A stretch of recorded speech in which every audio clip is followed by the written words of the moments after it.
Boa tarde, né? Boa tarde a todos e todas. Finalmente a gente está tendo a oportunidade, a gente está participando do Ginterfil, que era o evento que eu mais aguardava em 2019. Estava muito animado para participar desse evento, das palestras, dos minicursos e tal.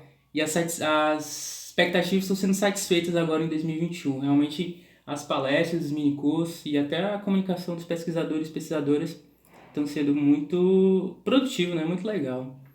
E como o professor falou, traga uma comunicação aí que foi originada até de um artigo que foi publicado um ano depois, em 2020. Vou até compartilhar aqui com vocês, para quem tiver curiosidade, né, para pesquisar, para quem sabe se aproximar desse tipo de leitura, pode ser subsídio para a pesquisa de vocês também, né? Deu origem a esse artigo, foi publicado pela revista UNEB, né, lá de Salvador, revista Nancy. Também algumas reflexões foram acrescidas e aí eu construí um projeto de tese que foi aprovado mês passado agora no programa de filosofia da Federal da ABC, o doutorado em filosofia. Então é um tipo de proposta de pesquisa que tem me animado muito, né?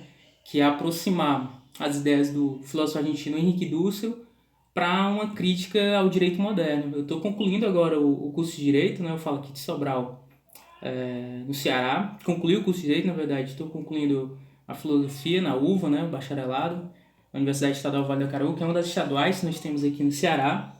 E aí eu tenho feito essa aproximação, essa tentativa de aproximação.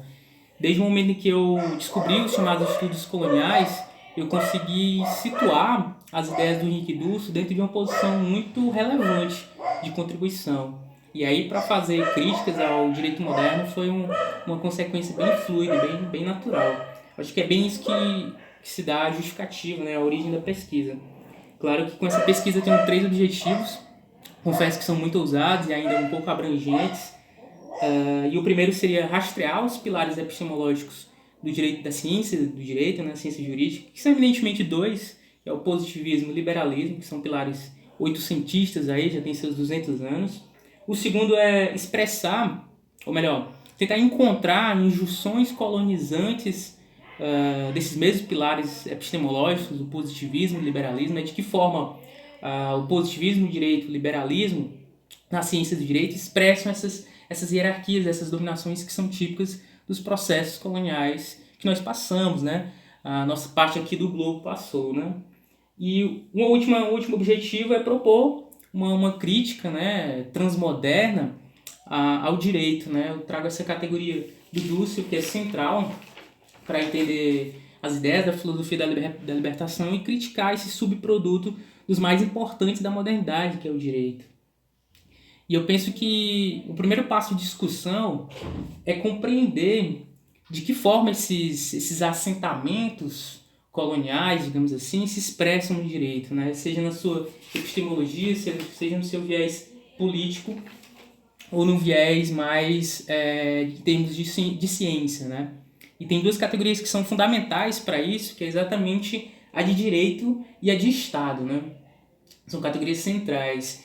Tanto é que o Estado, na inclusão da modernidade, aí, na verdade, na passagem da medievalidade para a modernidade, ele já nasce imbricado com a ideia de nação, né? Se fala em Estado nacional, em Estados nacionais. A ideia de língua desponta aí o francês, o inglês, o alemão, concorrendo aí com o latim. Então a ideia de direito e Estado é típica desses processos aí, desses processos de modernização aí, que são historiocêntricos desde a europeidade, né? Desde uma província do mundo. E aqui é importante a gente assentar, por mais que pareça óbvio, o fato de que esses conceitos, como todos e quaisquer conceitos, eles são marcados, são atravessados pela história e pela cultura. Né? São conceitos que são situados ali numa parte do globo no século 17 e 18. Especificamente quando a gente fala de colonização na Península Ibérica, em Portugal, Espanha, eminentemente. Então é na gestação desses processos, né, das chamadas grandes navegações, nos processos de catequização, que é posto em curso esses conceitos que são concretizados como uma nova forma de organização social. E é por isso que o título do trabalho vai nesse sentido, de criticar a juridicidade moderna, porque a juridicidade dos povos originários aqui, no que foi chamado de América, nas Américas, na América Latina, também tinha suas regras, as suas normatividades próprias. É claro que foi feita sempre uma simbiose, era sempre uma tolerância dominadora entre o direito colonial, o direito português e espanhol, e isso está muito bem aí no Cultura Jurídica Latino-Americana, que eu estou olhando aqui, da professora Ivone e do Lucas também, lá da Federal de Santa Catarina, nesse sentido de estabelecer já dominações, mas que sejam tolerantes. Dito isso, também é importante a gente afirmar que a assunção desses conceitos se dá sob o signo do silenciamento epistêmico. Como eu falei, sobre a dominação dessas formas originárias de organização político-social, que já estavam aqui nos 500, né, no século XVI e XVII, que foram sendo dominadas, foram silenciadas, foram sendo negadas ao longo dos séculos.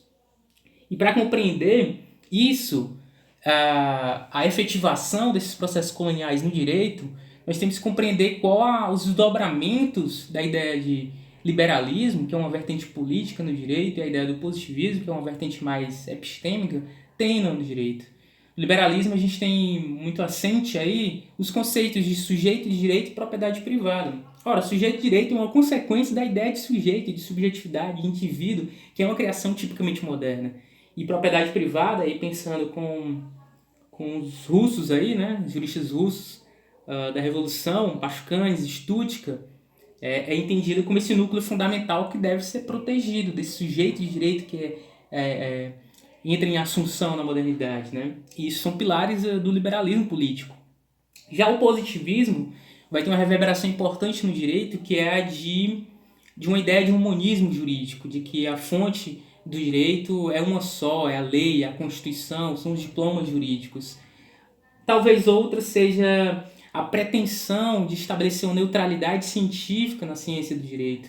E aí eu penso junto com o Roberto Lira Filho, lá no seu livrinho bem provocador, que é O que é Direito, que o direito ali com Auguste Comte e sendo aprofundado com Kelsey já no século XX, ele vai autoproclamar como uma ciência neutra. E ao fazer isso, se está estabelecendo um processo de desideologização do direito. E é por isso que é muito problemático nós trabalharmos com a ideia de direito moderno, com esses conceitos todos aí que são consequências dos conceitos primários, né, que é de direito e de Estado, porque existe uma especificidade dos territórios a que foram transferidas essas ideias. Os territórios foram dominados e as contradições sociais que foram aprofundadas e as clivagens sociais não foram abarcadas por esses mesmos conceitos. Né? E a gente está aí vivendo hecatombes sociais século após século sem ter resolução, seja pela via jurídica ou a via política, embora tentativas tenham sido feitas.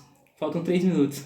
Tá bom. E é por isso que eu trago a proposta de uma filosofia da libertação, e aí pensando muito com o professor Celso Ludwig, do Paraná, que traz essa aproximação, porque os conceitos mobilizados pela filosofia da libertação do Dussel, em especial de transmodernidade, podem contribuir para realizar talvez não uma refundação, porque seria um processo muito mais radical e demoraria muitas gerações, possivelmente, e um trabalho teórico volumoso de muitos pensadores e pesquisadores também. Mas implosões internas e fissuras,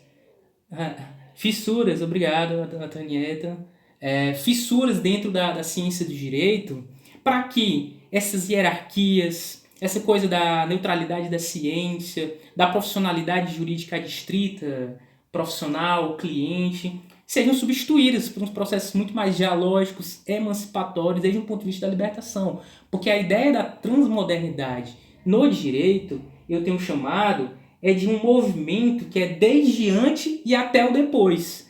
Porque uma crítica que se faz a esses estudos descoloniais, da filosofia da libertação, até a própria filosofia do Dussel, é de que se pretende ali, com a crítica à modernidade, como se fala, jogar o bebê junto com a água da banheira. Não é isso. Não é negar o passado colonial e o presente das formas de colonialidade que são expressas, aí, pensando com o Quijano. Mas se reapropriar e ressignificar um passado que foi marcado por violência e por contradições e por dominações e silenciamentos. Ressignificar é para um outro horizonte de sentido dessas experiências que são pretéritas, que foram transformadas pelos processos coloniais e que nós podemos construir confluências de racionalidades, pensando com o quilombola piauiense, Nego Bispo, né, o Antônio Bispo dos Santos. São essas confluências de racionalidades em que nós podemos erigir saídas para essas limitações da modernidade. e especialmente no direito, para substituir esses pilares que são já muito seculares e não respondem às especificidades do nosso território. Eu penso que é mais ou menos isso, eu fico grato com a oportunidade de estar comunicando esse resumo. Valeu, gente.